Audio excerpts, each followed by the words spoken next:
Québec, salut. Drapeau du Québec, salut. À toi mon respect, À toi mon respect, ma fidélité, mon amour. Vive le Québec. Vive le Québec, Vive son drapeau. vive son drapeau. Merci Thérèse. Maintenant, j'inviterai M. Marc Ginat, le président de l'Association du Bloc québécois de Rivière-des-Mille, à nous faire le salut au drapeau des patriotes. C'est le même principe. Même principe. On répète les phrases. Drapeau des tricolores, Des patriotes. des patriotes, salut. Drapeau tricolore des patriotes, salut. À toi mon respect, À toi mon respect, ma fidélité, mon amour. Vive les patriotes de Papineau. vive les patriotes de Papineau, Vive la mémoire des femmes. Et des hommes. De 37-38. Vive la République du Québec. Merci Alain. Merci bien. Vous pouvez vous rasseoir. Alors nous allons commencer cette activité que nous appelons, nous au rassemblement, une opération liberté. Une opération liberté, dans le fond, on pourrait l'appeler autrement et dire que c'est une assemblée publique pour parler d'un sujet que nous tous sommes concernés, c'est l'indépendance du Québec. Pour ce faire, j'avais invité M. Luc Desilets, ici présent, qui vienne rencontrer les citoyens de Saint-Eustache et de Rivière-des-Mille. J'avais aussi invité M. Daniel Goyer, ici présent, ancien candidat du Parti québécois et député du Parti québécois à l'Assemblée nationale, ainsi que M. Simon-Pierre Savard-Tremblay, qui est un candidat du Bloc québécois de Saint-Hyacinthe-Bagotte. Malheureusement pour nous, M. Simon-Pierre Savard-Tremblay ne pourra pas être des nôtres. Il est malheureusement, pour des raisons de maladie, ne peut être présent avec nous. Alors nous lui souhaitons prompt rétablissement et qu'il gagne sa campagne et qu'il puisse aller à Ottawa siéger pour le Bloc québécois. Alors, nous sommes pas mal complets. Nous allons commencer cette assemblée publique où, au terme de cette assemblée, il y aura une période de questions pour ceux qui veulent s'en prévaloir. Alors, ça pourrait être des questions à Daniel, à M. Desilets ou même à moi. Nous sommes ici pour parler d'indépendance. C'est un projet de vie. C'est un projet pour un peuple. On dit souvent, l'indépendance est au peuple et la liberté est au peuple, ce que l'air et l'oxygène sont aux individus. Sans air, sans oxygène, on ne peut pas vivre. Et c'est la même chose pour les peuples. Les peuples ont besoin de liberté pour se développer, pour maîtriser leur destin et faire les choix qui s'imposent devant eux. Malheureusement pour nous, ces choix-là sont faits par d'autres. Ça fait au-dessus de 152 ans que nous vivons dans la Fédération canadienne, mais bien plus que ça, si on parle depuis la conquête. Depuis 1759, on parle de 260 années de domination. Il n'y a aucun peuple qui peut aspirer à se développer, à s'épanouir sous la coupe d'une domination autre. Impossible.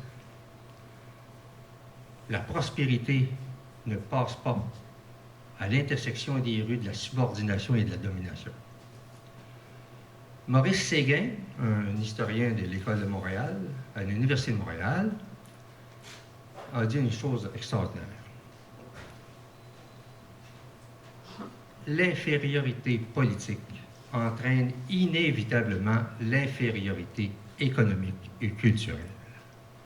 Si nous ne possédons pas les leviers qui vont nous permettre de nous développer, c'est écrit dans le ciel que nous allons souffrir de ce manque de liberté.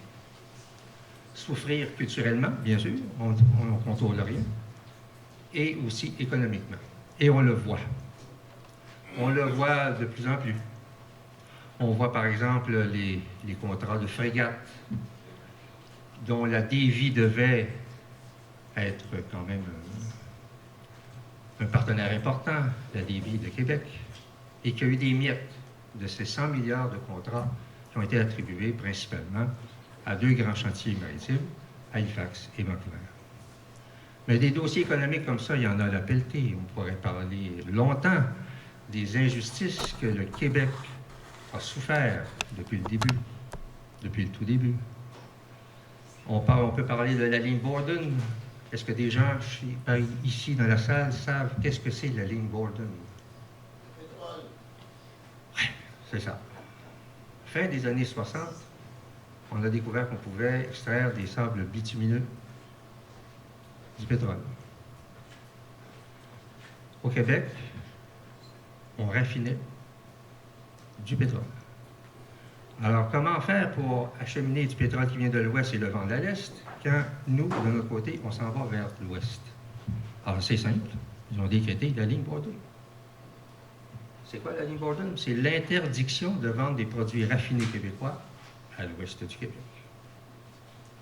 Résultat de cette décision unilatérale d'Ottawa, 10 000 emplois qui ont été perdus. Un emploi direct et indirect, bien sûr. Montréalais, qui avait les plus belles raffineries du Canada, a vu ces raffineries partir. Les pétrolières ne sont pas folles. Ah, ils ont dit il faut aller de l'autre côté de la ligne Borden. Alors, ils sont allés s'installer de l'autre côté, dans une petite ville que personne ne connaissait, Sarnia. Elles sont là.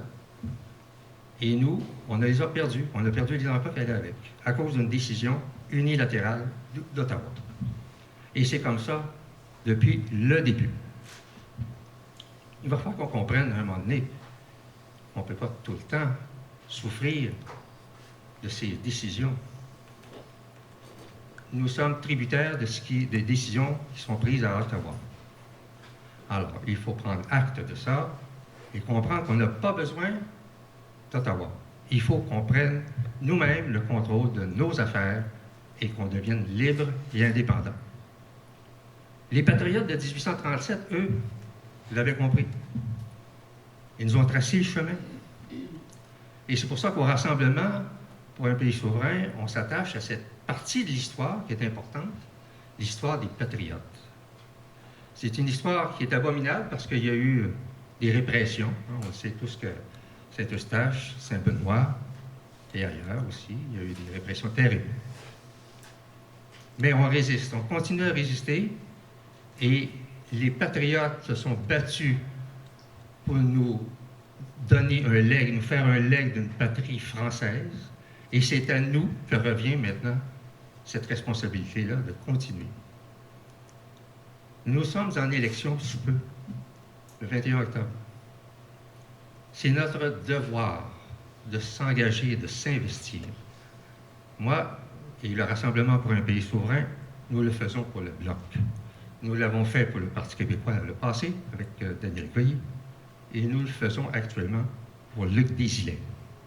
J'invite toutes les personnes présentes à parler du Bloc québécois, à s'investir, à contribuer financièrement pour aider tous les candidats du Bloc québécois à travers le Québec pour que nous puissions envoyer à Ottawa une forte délégation qui va être les porteurs des consensus québécois.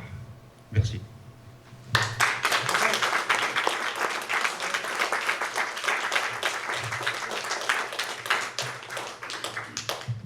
Alors, à ce stade-ci de la soirée, évidemment, si mon père ne pourra pas être là, je vais demander à Daniel Goyer de s'avancer. Daniel est une personnalité connue,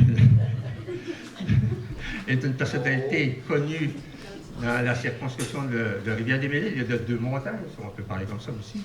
Et il était conseiller municipal, il a fait des études en administration des affaires et il a été aussi député du Parti québécois. Alors, accueillons Daniel Goyer.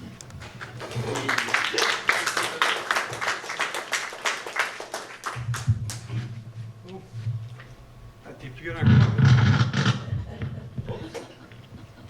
Tout est entré. Bon. 1, 2, 1, 2. Oui, c'est bien. Ben, merci, Benoît, de cette présentation. Merci aussi de donner cette tribune. C'est pas évident, une tribune comme ça, de permettre à des citoyens de s'exprimer, de faire valoir les candidatures comme celle de Luc. Fait que c'est tout à ton honneur, Benoît, de le faire. Même si c'est risqué, parce que c'est un 30 août, longue fin de semaine, je m'en venais ici, puis je voyais le monde monter sur l'autoroute 13, monter sur l'autoroute des Laurentides. Je me disais, il y a beaucoup de monde qui ont des chalets à fermer, des piscines à fermer, l'automne qui s'approche. Moi, j'ai cueilli mes bleuets, puis je regardais mes arbres, ils sont entrés toute journée, donc l'automne avance. Mais bref, c'est une longue fin de semaine qui fait en sorte que on est peut-être pas aussi nombreux qu'on voudrait l'être, même si le cœur est là. Fait que vous, ce soir, d'être ici présent, merci beaucoup. Ça fait énormément chaud et au cœur et plaisir de vous voir. Quand Benoît m'a demandé de faire un petit texte, il m'a dit « Bon, il faut que tu parles d'indépendance », je me suis dit « Bon, ben j'ai vu l'année dernière M. Simon Savard-Tremblay, ici même, en parler, puis je me disais, oh, lui, il va en parler longuement dans les détails, puis beaucoup mieux que moi, je peux le faire, mais il n'est pas là. Mais j'ai pas assez vite, je suis pas comme Benoît, moi, là, de vous parler pendant une demi-heure sans papier, là. Je suis pas assez vite pour changer mon discours. Mais mon discours, ou mon petit laïus que j'ai voulu faire, le titre, c'était « Pourquoi voter Bloc en 2019 ?» Parce qu'on s'est souvent posé la question, les souverainistes, envoyer des souverainistes à Ottawa, c'est-tu la place? C'est-tu nécessaire? Moi, je vais essayer de répondre à cette question-là. En 2019, pourquoi on vote Bloc? C'est sûr que j'ai un aspect d'amitié que j'ai envers le candidat du Bloc ici dans la Rivière-des-Mille-Îles, Luc Desilets. Mais au-delà de cette amitié, on s'est rencontrés. Ça va illustrer son implication dans son milieu, dans sa communauté. Luc était directeur adjoint à l'École secondaire des Patriotes. Il m'a approché, on se connaissait par une personne interposée, pour créer une fondation dans les murs de cette école secondaire publique. Il fallait le faire, avoir la volonté de créer une fondation, de ramasser des fonds pour faire en sorte que cette école publique-là soit différente des autres écoles publiques, mais qui se rapproche aussi des écoles privées. On sait l'aura qu'une école privée peut avoir. Luc avait la volonté de faire en sorte que l'école secondaire des Patriotes ici à Saint-Eustache soit différente, qu'elle ait les moyens autres que les argents du gouvernement ou du ministère de l'Éducation pour faire des choses différentes. Alors, c'est avec Luc qu'on a créé cette fondation qui aujourd'hui est encore en fonctionnement, qui ramasse des fonds grâce à un des 14 bingos qu'on a dans le centre international du bingo à Saint-Eustache. Je blague, mais c'est vrai que c'est un gros centre. Depuis que celui de Sainte-Thérèse est fermé, l'argent rentre à flot dans ce système de bingo. À l'époque, il fallait trouver la meilleure des places. Nous, on a eu le jeudi après-midi, c'était pas nécessairement la meilleure, mais depuis que l'Auto-Québec est rentré dans le décor, le total des revenus est divisé par les 14 ou 15 organismes qui sont là, dont la Fondation, dont les Chevaliers-Colons, entre autres, mais tous des organismes communautaires. Et la Fondation, grâce à Luc, a été reconnue par un organisme communautaire.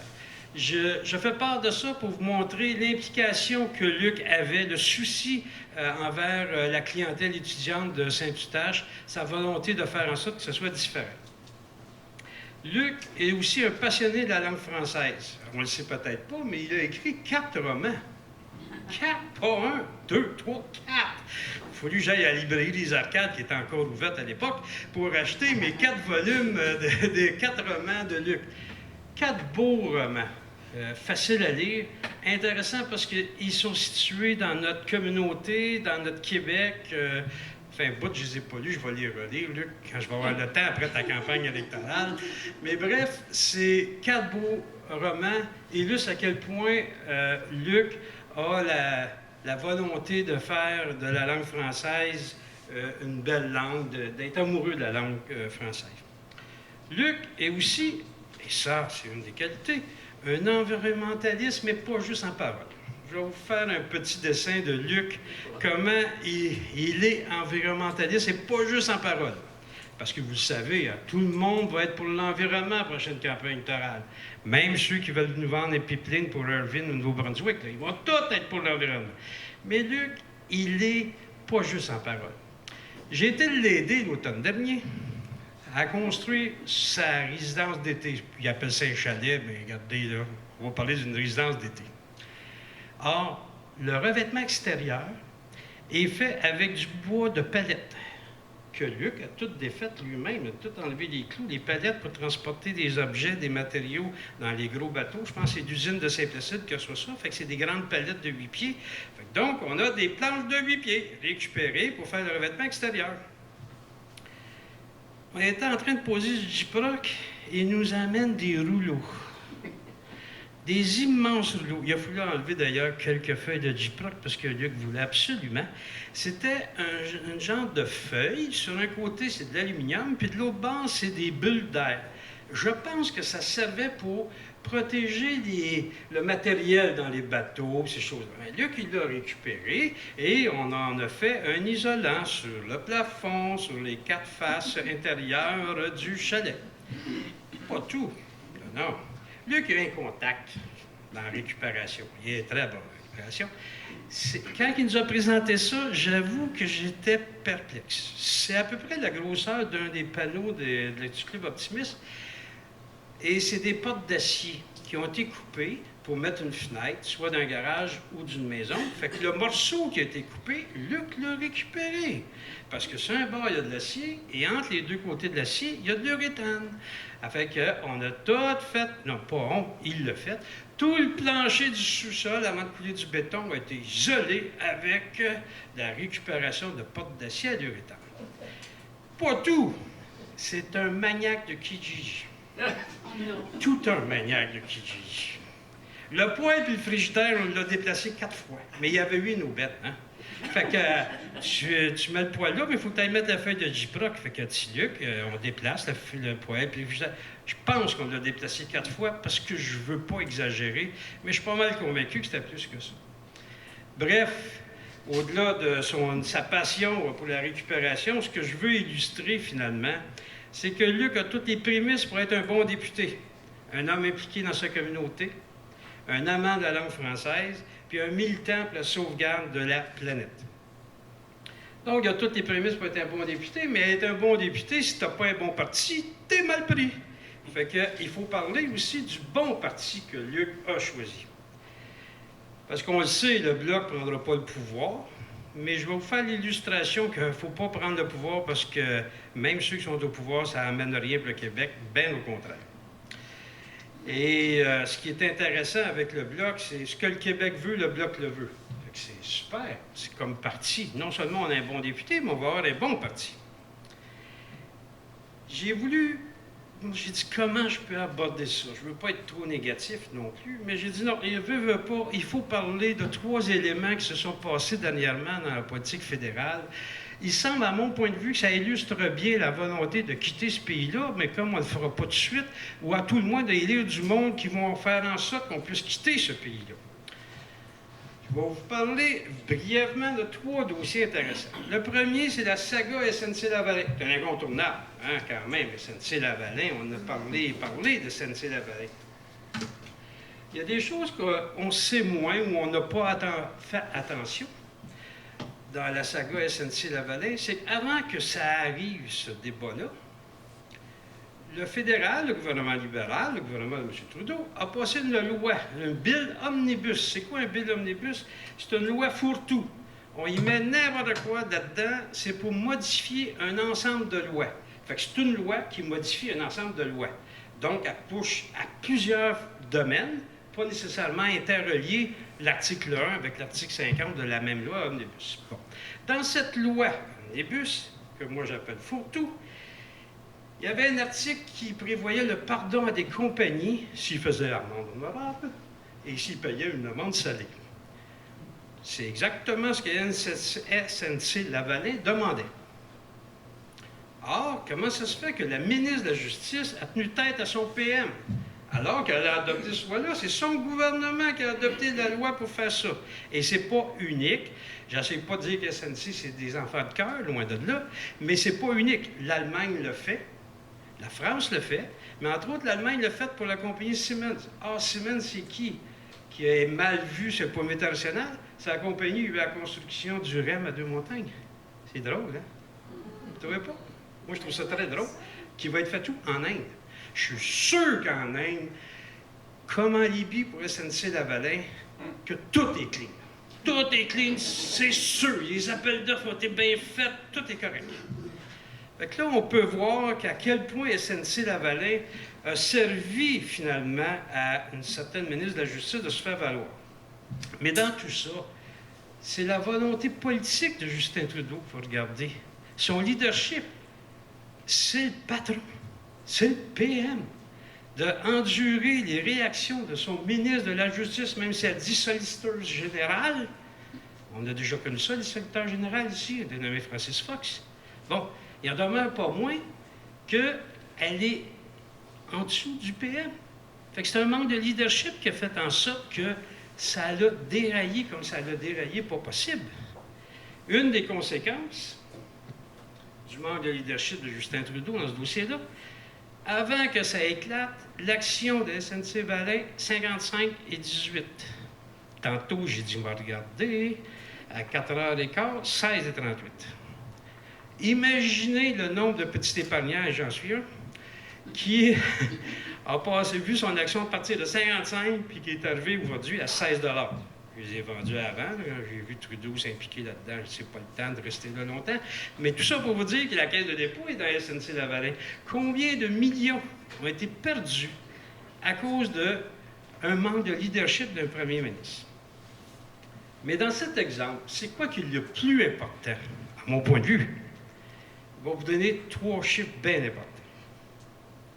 Il y a 40 députés libéraux au Québec fédéral. Il y a 12 députés conservateurs, 16 du NPD, 10 du Bloc. Donc, il y en a 68, c'est des libéraux et des conservateurs NPD.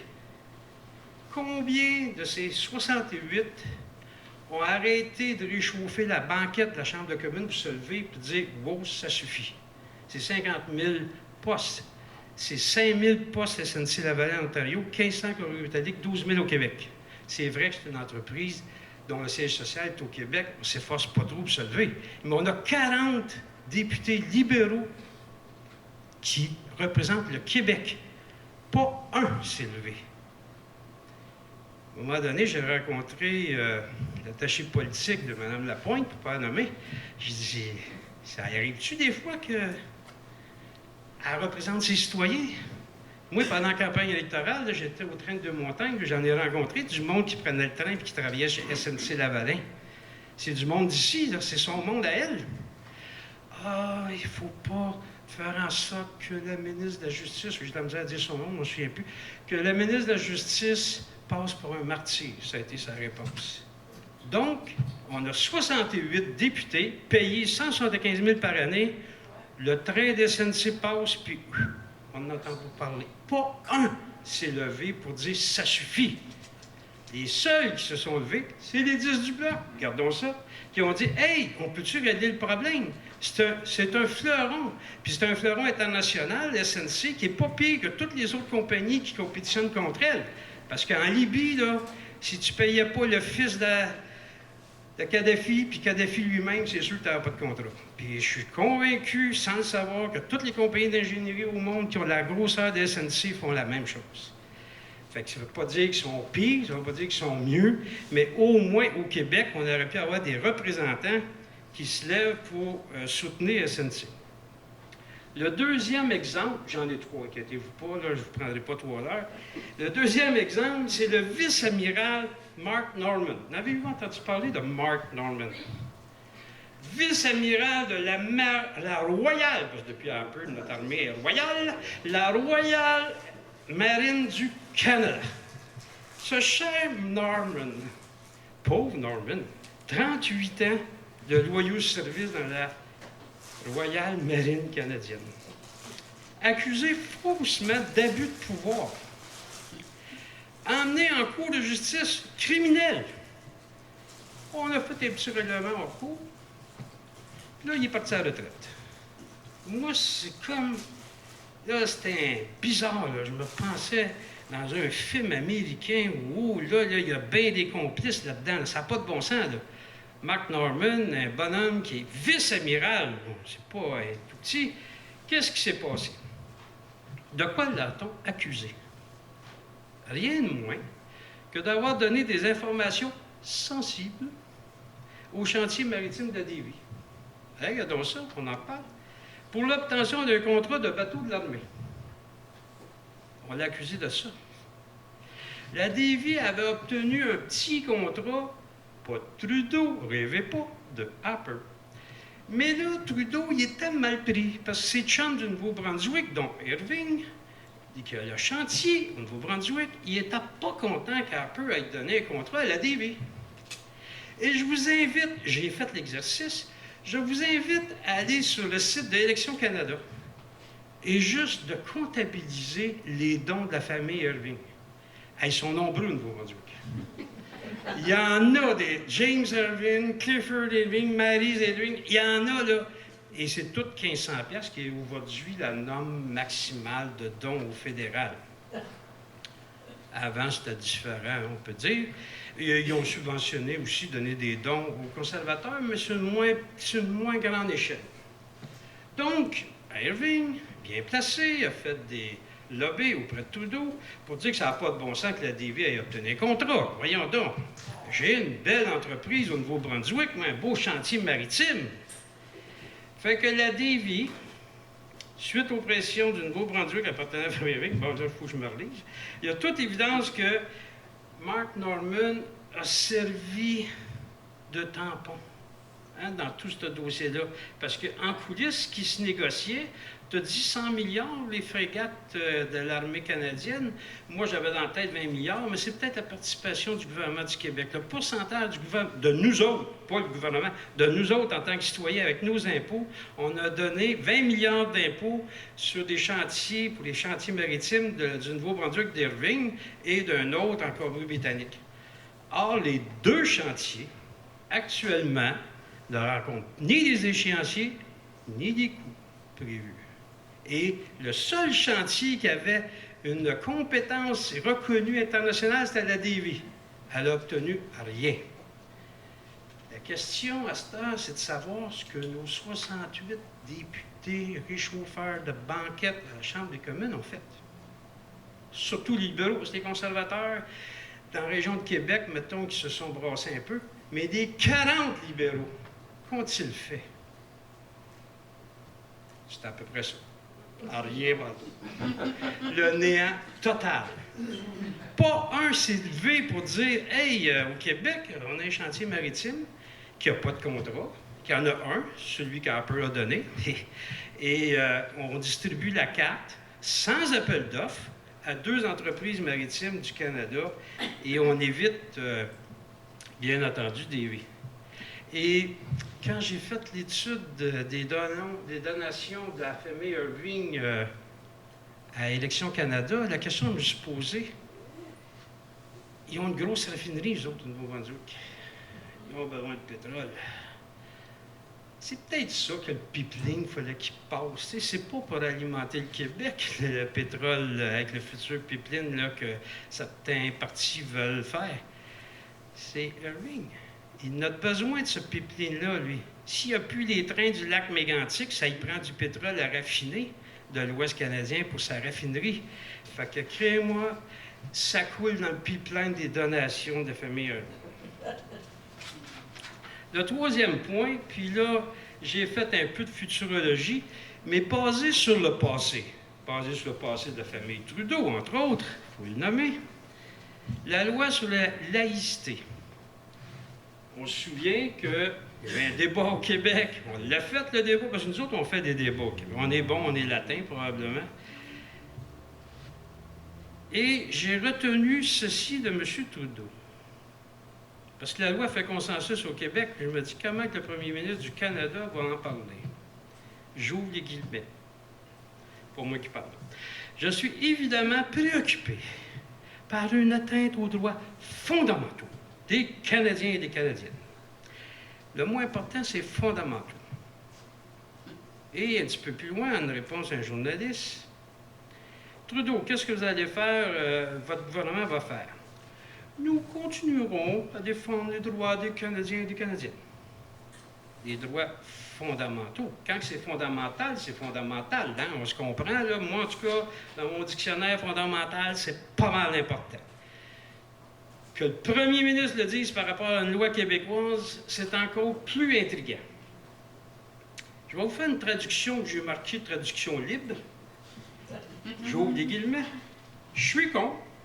J'attends que les élections soient chaudes du passé et les Québécois qui sont des Canadiens ne tarderont pas de connaître la réaction du grand gouvernement canadien qui règne sur toutes vos têtes. Moi, je suis convaincu qu'actuellement, il fait le mort pour mieux réagir après l'élection. Et ça a déjà commencé. Hein? La stratégie, ça va être de financer des groupes de pression pour contester jusqu'en Cour suprême la loi sur la laïcité. Quand j'ai vu ça aux nouvelles la semaine dernière, je me suis dit, je suis sûr qu'il y a une subvention du gouvernement fédéral qui s'en vient par Patrimoine Canada pour cette communauté-là pour contester la loi sur la laïcité. En d'autres termes, le gouvernement fédéral va encore prendre les impôts du Québec pour contester une loi du Québec qui a consensus au Québec. Et il va faire ça avec une stratégie des mouvements ou des groupes de pression qui vont défendre la loi jusqu'en Cour suprême. Moi, ça me rappelle un triste et mauvais film du financement fédéral auprès de groupes comme Alliance Québec, dont le principal avocat est Thomas Mulcair, cher Thomas, afin de charcuter la loi 101. Souvenez-vous de tous les débats qu'on a eus, là. La loi 101, ça fait 77, ça fait 23, ça fait une quarantaine d'années. Tous les débats qu'on a eus sur la loi 101, tous les organismes qui sont arrivés comme « Oh, bah, les drapeaux dans les airs, on vous aime Québec, mais on veut la loi, on veut charcuter la loi 101, etc., etc. » Tous les débats en cours, comment le gouvernement a dépensé de l'argent, de l'autre bord, l'Alliance Québec était financée par qui? Le gouvernement fédéral. Je suis convaincu que de voter Trudeau à la prochaine élection, c'est assurément de jouer dans un mauvais film. Et là, je vous rappelle encore comment ils sont de libéraux québécois à la Chambre des communes qui chauffent les banquettes. 40. Sur les 40 députés libéraux, les 12 conservateurs, les 16 démocrates, il y en a-tu un ou une là-dedans qui s'est levé pour dire la loi sur la laïcité, là, ça règle des problèmes. On bravo Québec, on tourne la page, on continue, vive le multiculturalisme canadien. Je blague.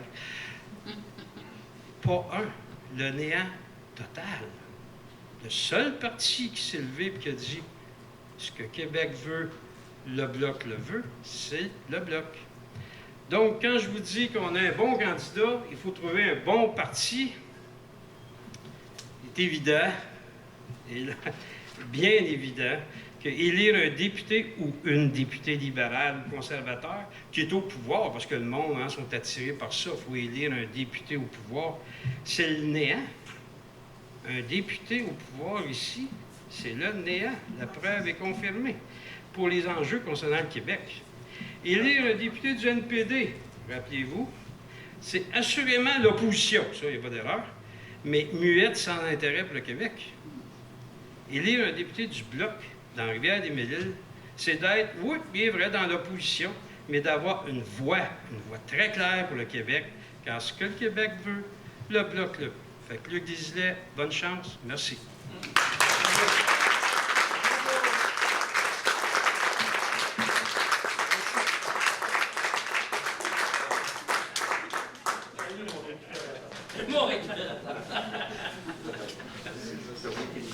Non, mes lunettes, ils vont pas.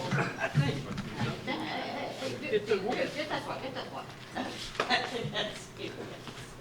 Vous voulez ajouter? Vous voulez ajouter quelque chose? Non, ah, parfait. Bon! Sacré Daniel. C'est pas évident de prendre la parole après Daniel Goyer et M. Benoît. Simplement, c'est la première fois que je vous vois, là, longtemps parler, puis c'est beau. C'est beau, ça sonne bien. C'est dommage qu'on ne soit pas 2000 ici, là, parce que, bon Dieu, je vous céderais ma place.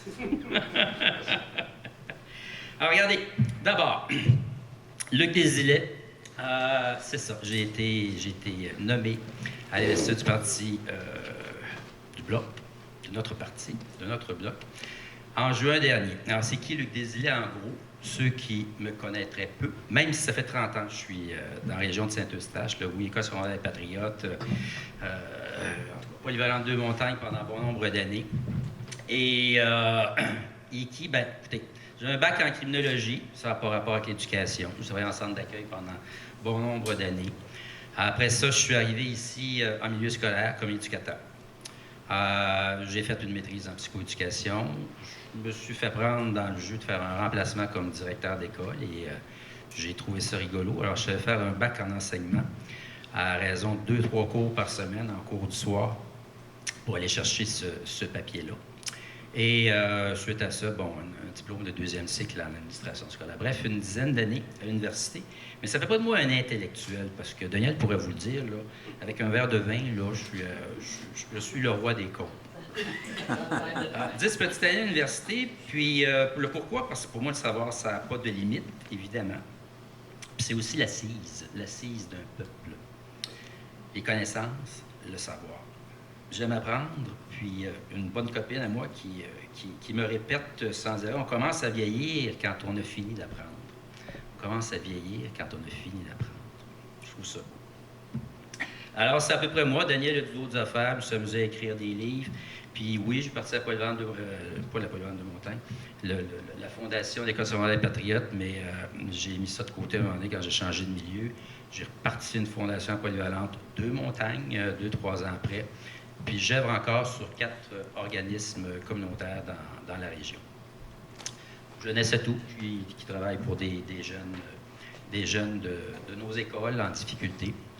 Le groupe Action Jeunesse, bon, dont je suis le président depuis 25 ans, je pense, que j'ai parti aussi à peu près en même temps que la fondation de l'École secondaire des Patriotes. Bref, 4 organismes communautaires. Puis, étant semi-retraité, on est venu chercher pour que j'embarque sur l'Association des directeurs d'écoles retraités. Bon, alors je suis là.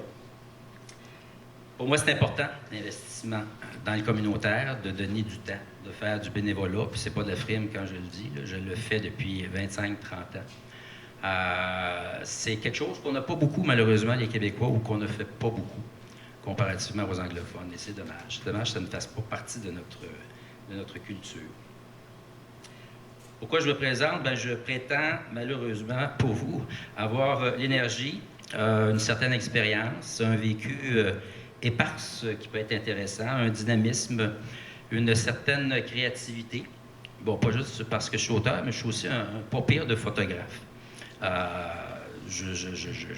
J'aime le beau, j'aime créer. Donc, un peu malade à ce niveau-là.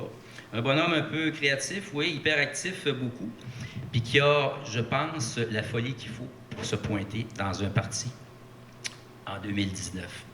C'est de la folie. C'est de la folie. On travaille actuellement beaucoup, mais on aura deux mois AV, puis j'ai un immense respect pour tous ces candidats-là. Je trouve ça fou, mais magnifique. Daniel l'a vécu à plusieurs reprises. C'est pas juste... puis je pense à Alain qui est là, Alain Marginant qui s'est présenté aussi. Peu importe le type de conviction qu'on a, peu importe qui on est, d'avoir le culot de se mettre presque tout nu devant le monde, puis de se faire bombarder, de se faire poignarder, c'est pas évident. C'est pas évident. Bon, nous, ça ne fait que commencer, mais j'ai une bonne idée de ce qui nous attend. Alors, mon but, c'est de me faire élire, c'est clair. On a 74 000 électeurs ici dans le comté, dans la circonscription de Rivière-des-Mille-Îles.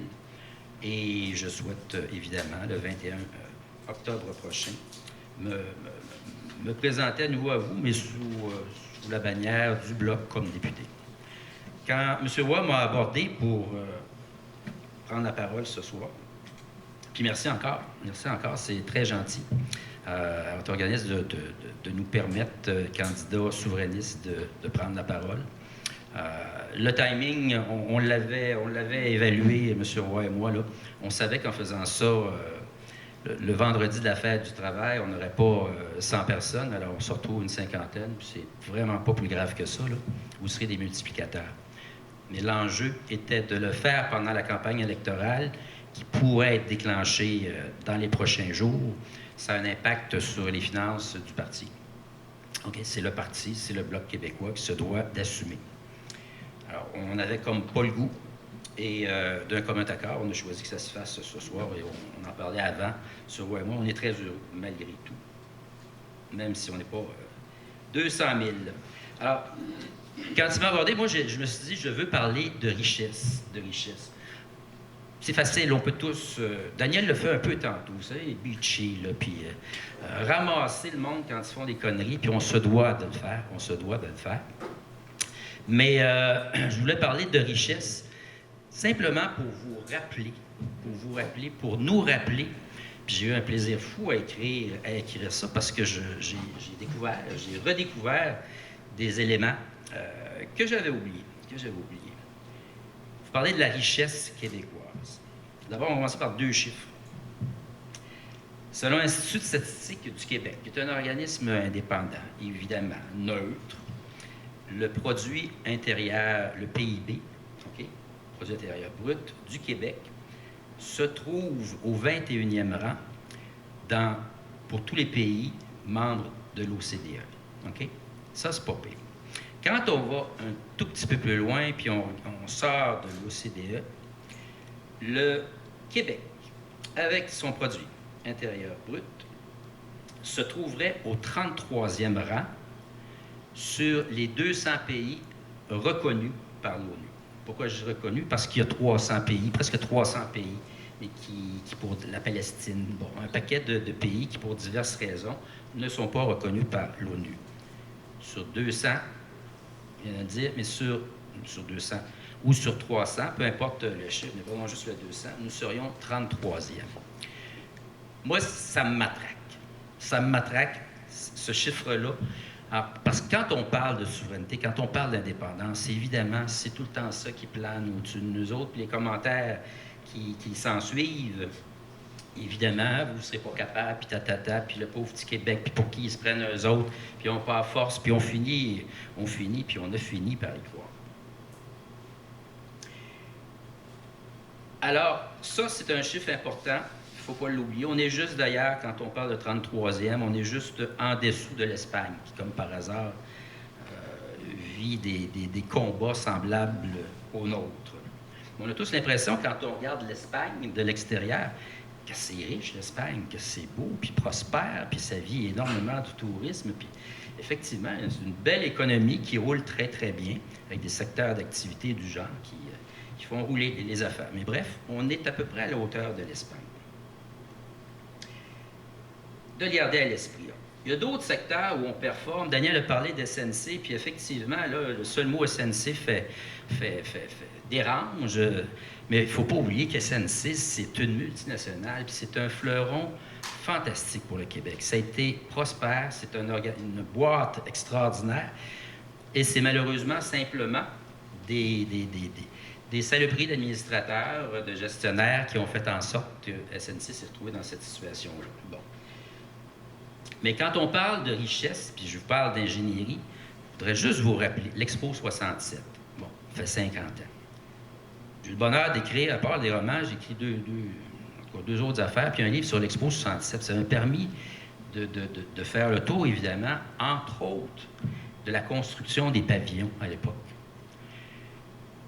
On est en 1967 et au Québec, nos entreprises reçoivent des plans, des devis qui sont dans d'autres langues, qui sont dans d'autres systèmes métriques anglais et compagnie, là, dans des systèmes autres, et avec d'autres normes d'ingénierie.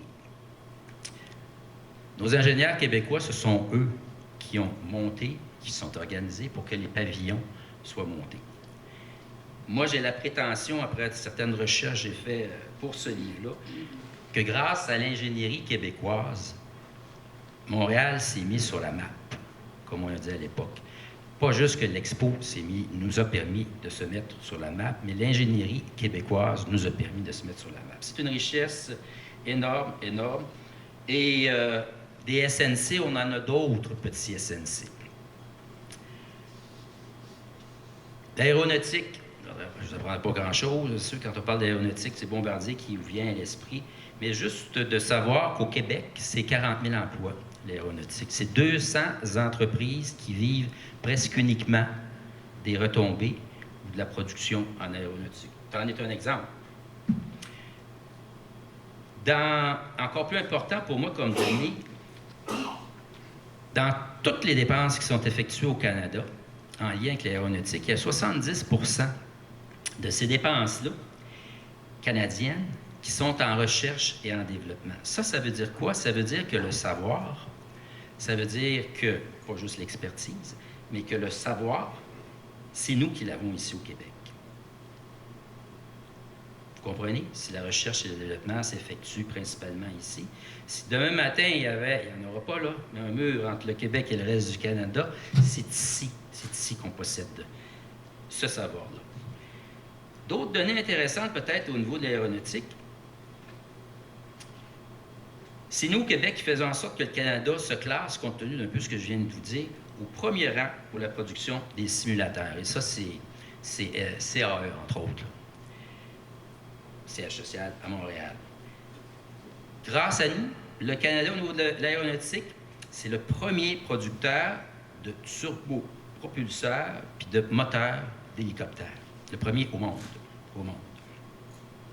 Grâce à nous, aussi, on est le premier au monde à produire, pas à produire, mais en termes de production d'avions régionaux et d'affaires. Ça, c'est pas n'importe quoi, selon moi. C'est des choses qu'il faut se rappeler. Tu sais, le petit Québécois, là, on sort de ça, vous allez me dire, puis c'est plus le cas, puis batata, mais ce sont des données ou des informations qu'on se doit de se rappeler. Surtout quand on n'a pas le moral trop fort comme Québécois. Peut-être à l'intérieur de nos richesses, l'éducation, tellement fondamentale, tellement importante.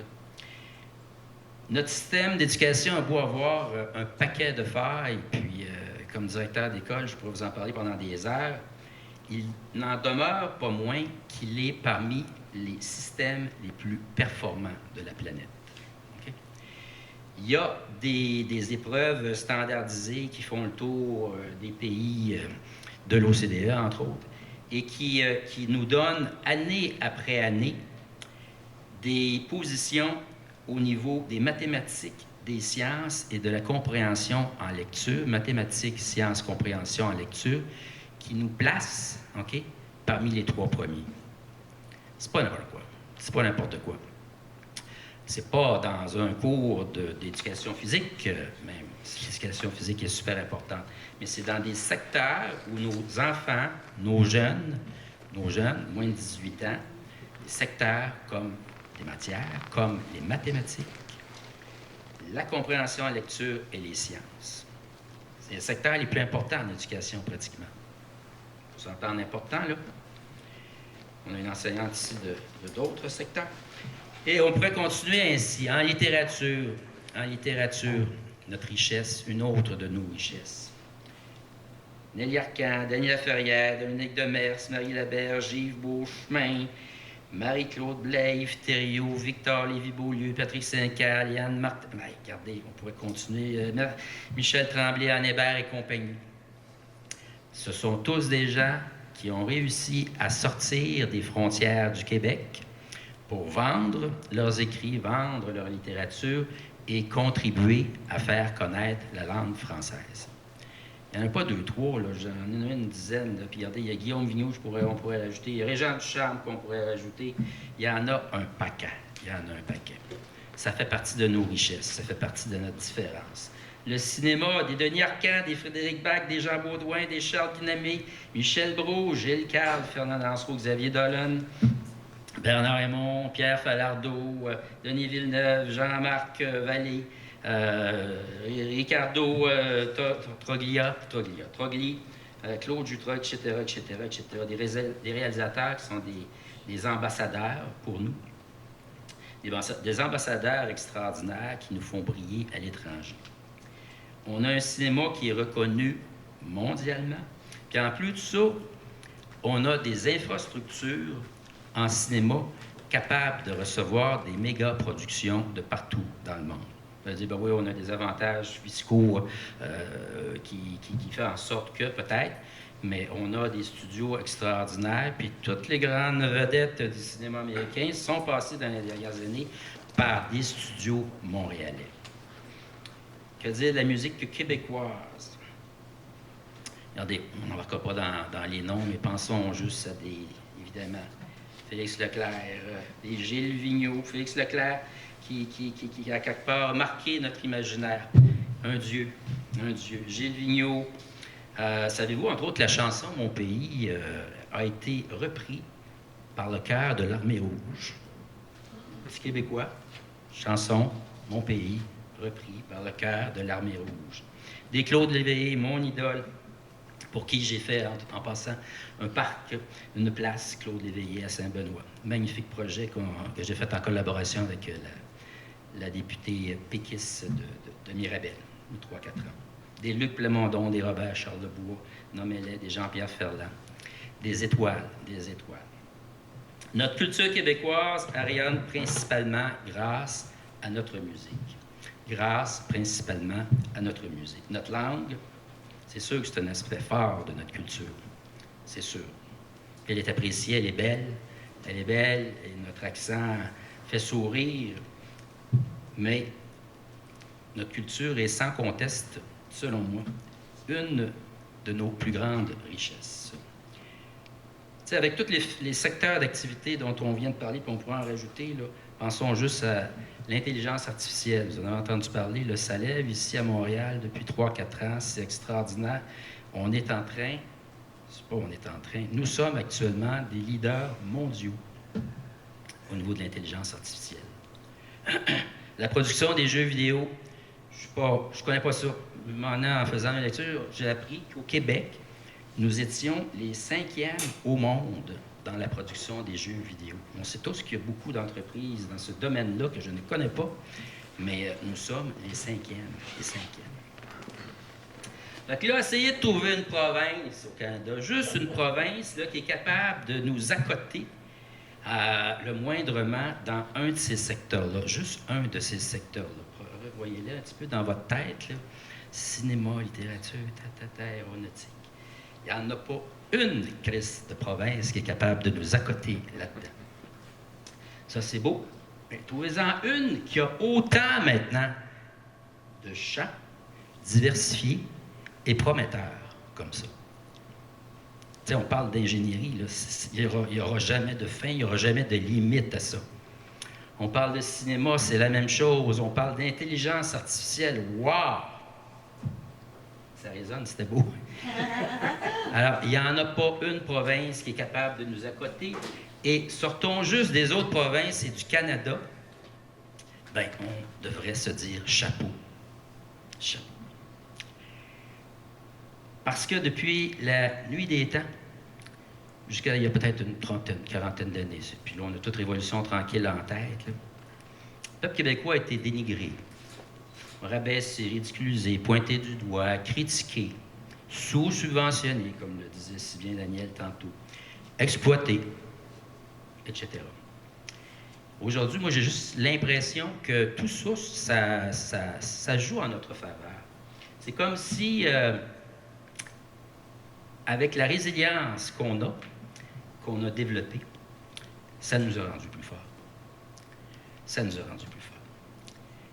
Le Québec se démarque par ses talents, ses forces au plan culturel, son dynamisme, sa capacité d'innover, à faire différemment,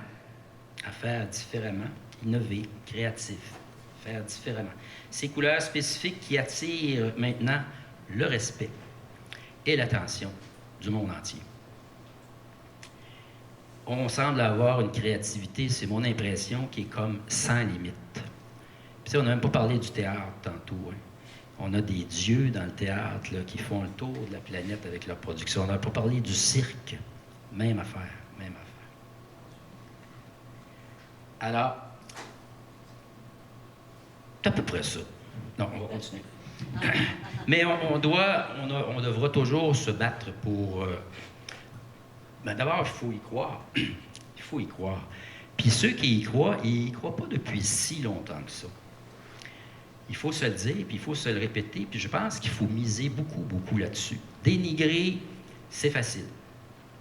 Puis il faut le faire par moment. Parce qu'il faut se lever, puis mettre le poing sur la table, puis dire, regardez, c'est assez, là. Ça se passera pas de même, puis nous autres, c'est comme ci, puis c'est comme ça, puis s'affirmer. Mais le positif dans tout ça, c'est les assises qu'on a. C'est ce qu'on a derrière nous autres. Puis c'est tellement un passé récent. Ce dont on a parlé, là, à partir de l'ingénierie tantôt, là, encore une fois, c'est les 50 dernières années. On est un peuple bébé. On est un peuple qui commence à naître, qui commence à s'ouvrir. Mais on devra se battre pour continuer à y croire puis le mettre de l'avant. Daniel a commencé à en parler tantôt lors de cette campagne électorale. C'est clair, ça n'est déjà assez drôle et cocasse. Tous les partis confondus vont vouloir attirer des électeurs en parlant d'environnement. Parce que là, c'est rendu grave. Là. Hey, la planète, elle va mourir. Là. Alors, bande d'élus, qu'est-ce que vous allez faire? Puis ceux qui veulent le devenir, comment allez-vous réagir? Puis quelles sont vos stratégies? Mais nos deux grands partis, évidemment, sont... Là, je vais quand même me permettre de bitcher un tout petit peu, malgré ce que je viens de dire, le miser sur le positif, puis les richesses, puis se le rappeler. Là. Les deux grands partis, malheureusement, ils n'en ont pas de crédibilité. On y a fait référence. Trans Mountain, c'est une blague, ça, là. 14 milliards d'investis là-dedans. 14 milliards d'investis. L'achat, 3, 4, 5 milliards, et le reste pour rénover Trans Mountain.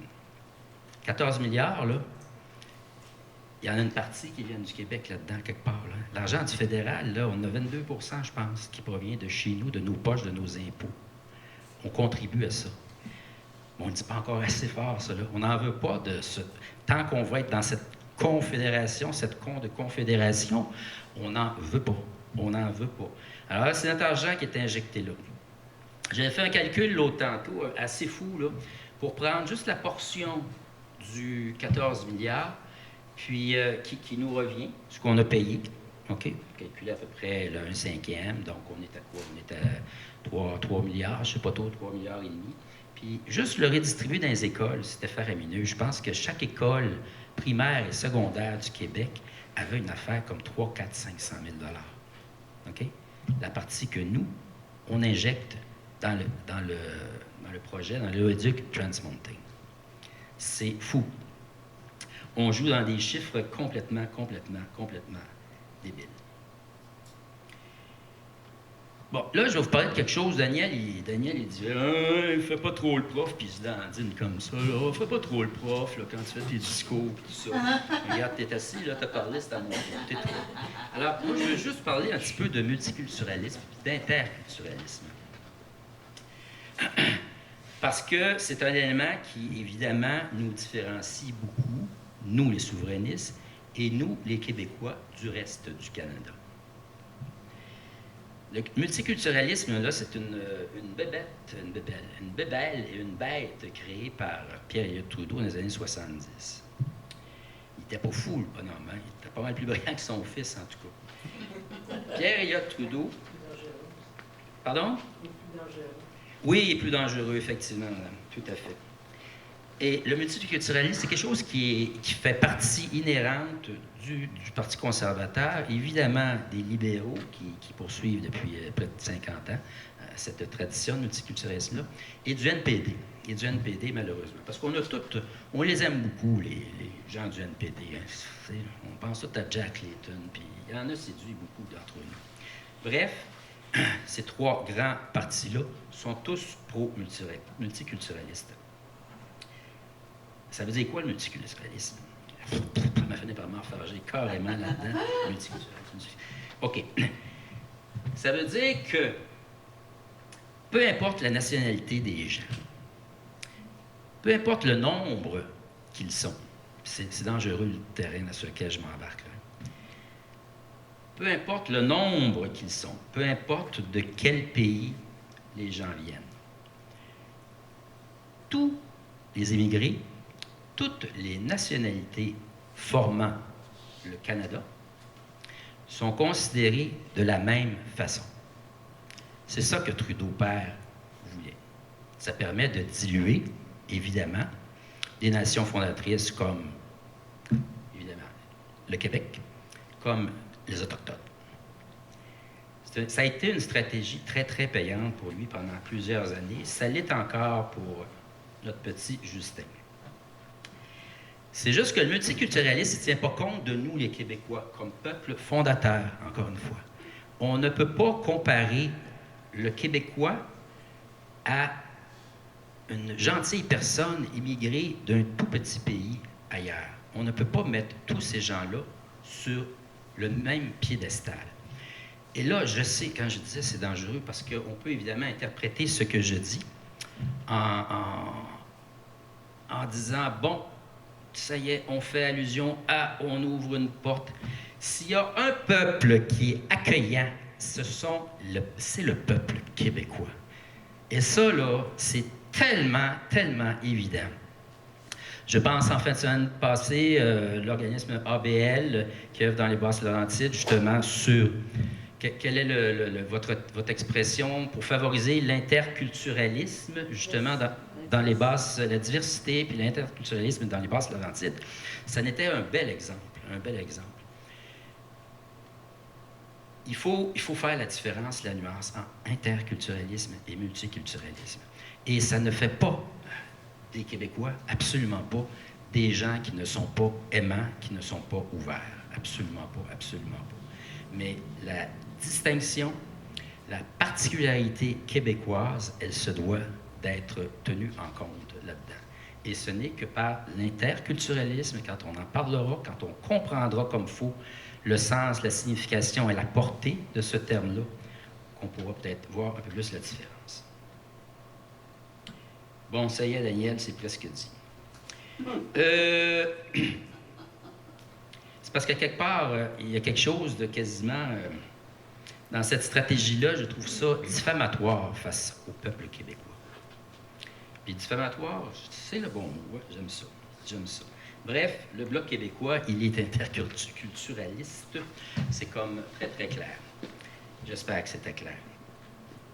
Et ça fait en sorte, le débat entre multi et inter, que la loi sur la laïcité a eu une portée importante, je crois, et ça a permis de nuancer. C'est là qu'on a eu, à travers les débats, l'ouverture d'entendre parler d'interculturalisme avec tout le respect qui vient avec face aux immigrés.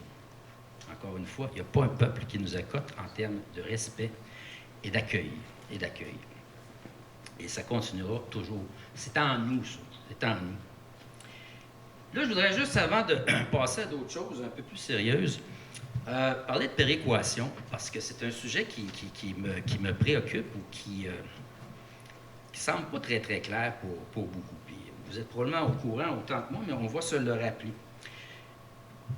Le calcul de la péréquation, c'est basé sur la capacité qu'une province a à aller chercher des revenus, okay? Des taxes, des affaires de même. Là, on prend la richesse ou les surplus, ou on n'a pas de surplus au Canada, mais on prend à l'intérieur de cette richesse-là et on redistribue en fonction de, justement, la capacité que la province a ou pas. Au Québec, nous autres, là, on est hyper taxés sur tout. Donc, on peut difficilement aller chercher des revenus supplémentaires, aller chercher des taxes autres. Okay? Ce qui fait en sorte qu'on a un retour de péréquation important depuis longtemps. C'est 13 milliards à peu près.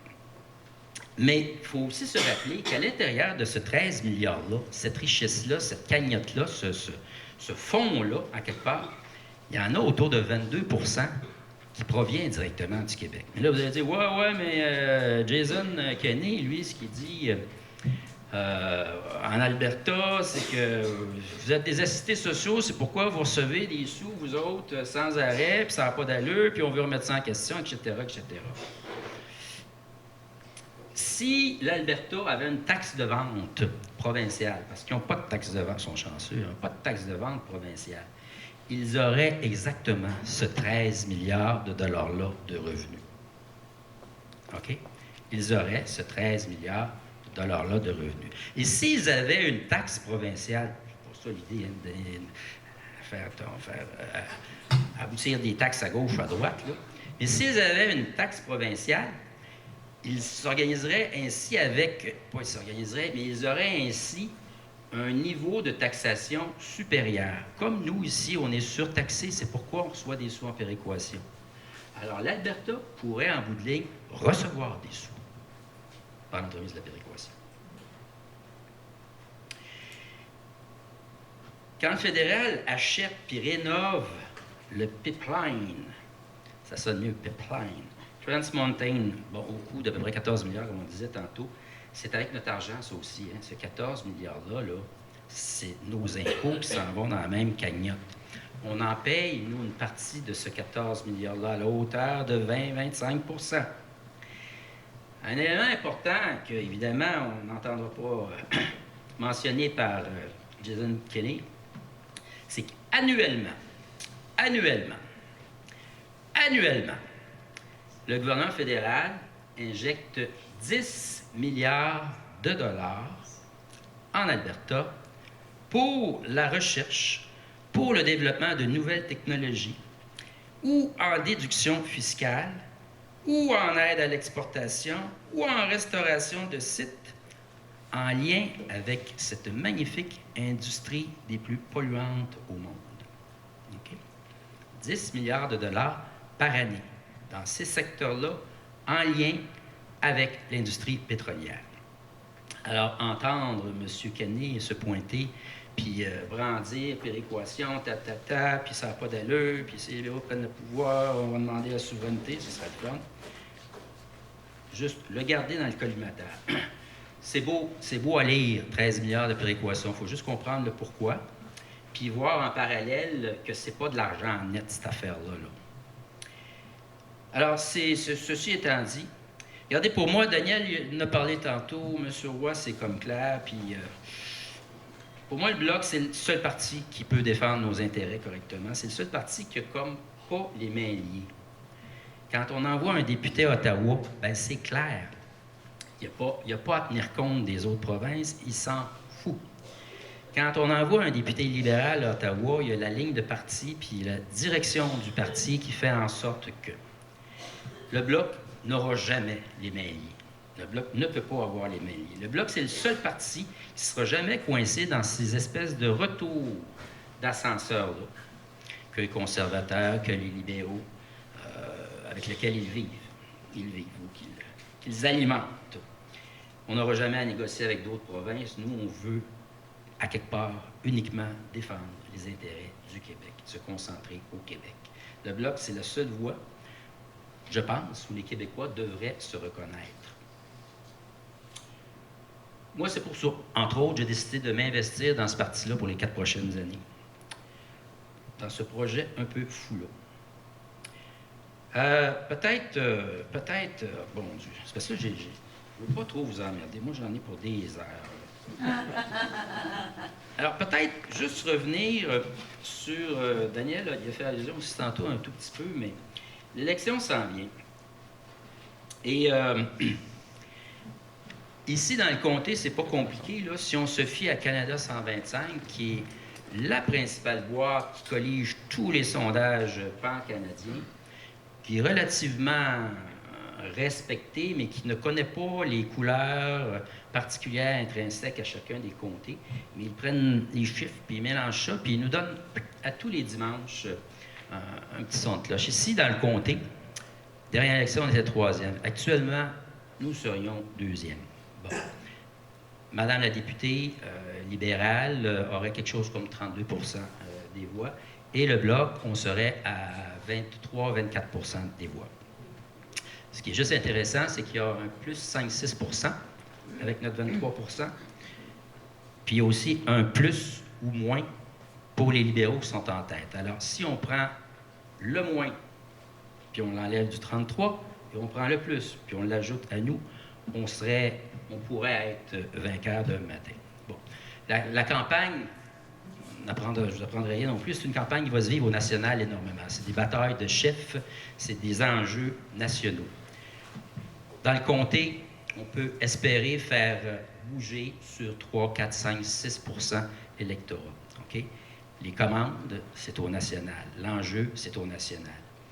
Nous, ce qui va faire la différence, c'est clair, c'est qu'on a un chef charismatique, intelligent, qui n'a pas froid aux yeux, qui est hyper présent, hyper sympathique, qui a un background fantastique. C'est pas un enseignant d'art dramatique comme Justin Trudeau. J'ai beaucoup de respect pour les enseignants. Mais il joue très bien son rôle à Ottawa, effectivement. C'est pas un agent d'assurance. J'ai beaucoup de respect, un peu moins, par exemple, pour les agents d'assurance, comme M. Scheer, agent d'assurance. Alors, on a un chef qui a un background, puis vous connaissez son background, des plus intéressants. Et il a été député, et il connaît la game, et on mise énormément là-dessus. Alors, la campagne va se faire au national, et dans notre cas, ça devrait être hyper positif et hyper aidant.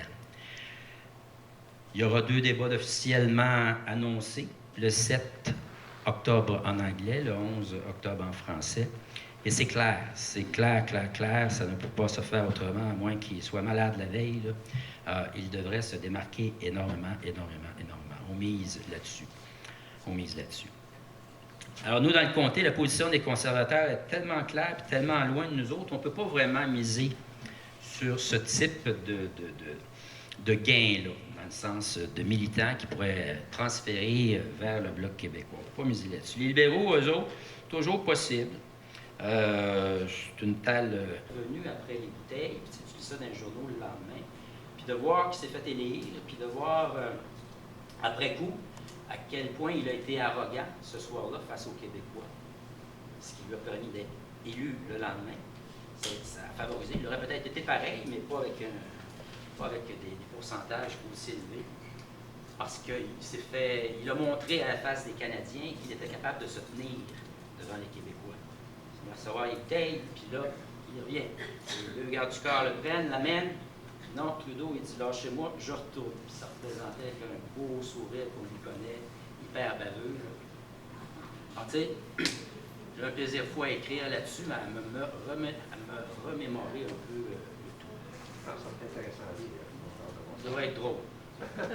Avec des belles photos du père. Ah ben oui, c'est sûr. Uniquement cette soirée-là. On a hâte de voir ce livre-là. D'autres questions? Merci, ça fait du bien. Tant mieux, madame. Alors, Ça nous donne des Madame Michel Leriche. Bonjour. Bonjour, madame. Jusqu'à quel point ça n'a pas été arrangé, cette affaire? La Saint-Jean? Oui. Mais le monde, est-ce que tu as demandé à la personne qui vient de garocher la première bière, puis qui a passé parce qu'il n'a pas été touché? Il n'y a pas eu de blessé, il n'y a pas rien eu. Regardez, c'est possible. Quand tu parles de ça, là, c'est ça qui va arriver dans la Mais regardez, il y a des stratégies de tous les bords. Hein? Moi, ce que je peux vous dire avec certitude, je pense qu'il y a d'autres, des historiens qui ont fait allusion. Pierre Bourgault, là, le soir de la manifestation, il s'est pointé là avec l'objectif suivant. Je vais faire une petite tournée, je fais une entrevue ou 2 et je disparais vite. Et la rumeur courra très rapidement à l'effet que j'ai été embarqué par les policiers. Ça s'est passé autrement. Il s'est pointé, il a fait 1 ou 2 entrevues, mais là, sa gang l'a soulevé et a tenté de l'amener jusqu'à la tribune en avant. Et c'est là que les policiers sont intervenus. Ils ont dit non, il va à terre, puis ils l'ont embarqué. Alors ça, il y avait sa stratégie lui aussi, Bourgault. Alors qu'il y a des stratégies à l'intérieur des manifestants, c'est fort possible. Et puis, qu'est-ce que vous pensez faire pour l'argent qu'on donne pour l'électricité qui va être en concurrence avec nous autres? L'argent qu'on donne, qu'est-ce que vous voulez dire? Pour faire bâtir La ligne de distribution de Muskrat Falls. Ah, On parlait du exact. projet Exact. électrique du Labrador, de Muskrat Est-ce que vous Falls. pensez faire quelque chose? Mais regardez, Parce que là, faut qu'on réalise aussi qu'on parle aux candidats. Puis la juridiction sur laquelle on a pouvoir au fédéral, c'est pas la même qu'au provincial. C'est sûr qu'on peut s'élever, puis contester, puis réagir. Moi, je vous dirais, tout ce qui est bon pour le Québec, on va le défendre. On va le défendre.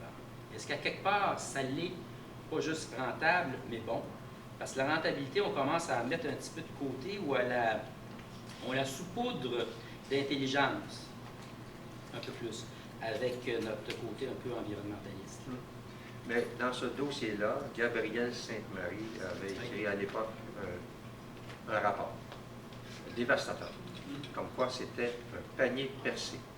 À Scott Falls, le gouvernement conservateur d'Harper avait garanti des prêts de 6 milliards, je crois. Il est défait, c'est Trudeau, c'est Justin qui arrive au pouvoir. Terre-Neuve recogné encore à la porte, on a encore besoin d'un autre 6 milliards. On est rendu à 12. Le projet n'est pas complété, ils ont encore besoin d'argent. C'est un panier percé, cette affaire-là, c'est notre argent, comme vous disiez. Et ce qui est outrageant là-dedans pour les Québécois, c'est que ce projet-là de Mosport Falls, c'est pour créer une ligne de distribution d'électricité pour nous compétitionner sur les marchés américains, chose que nous faisons. Sauf que nous, la ligne de distribution d'électricité, on l'a payé avec nos impôts avec 0 cent du fédéral, tandis qu'eux, ils ont jusqu'à maintenant 12 milliards, puis c'est pas fini. Là. La facture va s'allonger. C'est ça. C'est ça qui est outrageant. Et c'est ça que le Bloc québécois a dénoncé avec Gabriel Sainte-Marie. C'est un scandale. C'est un autre encore injustice qu'on parle tout à l'heure. C'est une de plus. Bon. Ça j'aimerais bien ça que Ça va. quelqu'un le mette... C'est une histoire à suivre, Mme Le Richard, c'est certain, c'est garanti. C'est écrit dans le ciel. D'ailleurs, ça va certainement rebondir dans la campagne de libération. C'est sûr, c'est écrit dans le ciel. Ça n'a pas de sens.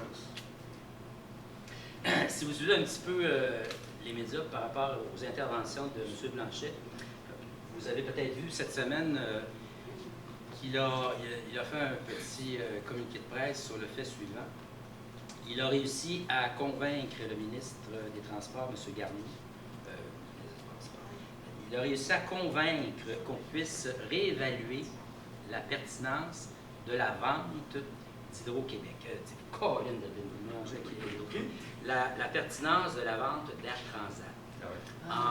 En prétextant, mais en donnant comme argument que ça pouvait nuire au bien du Québécois. Alors la vente, elle est non pas sur la glace, mais elle sera étudiée. Elle sera étudiée.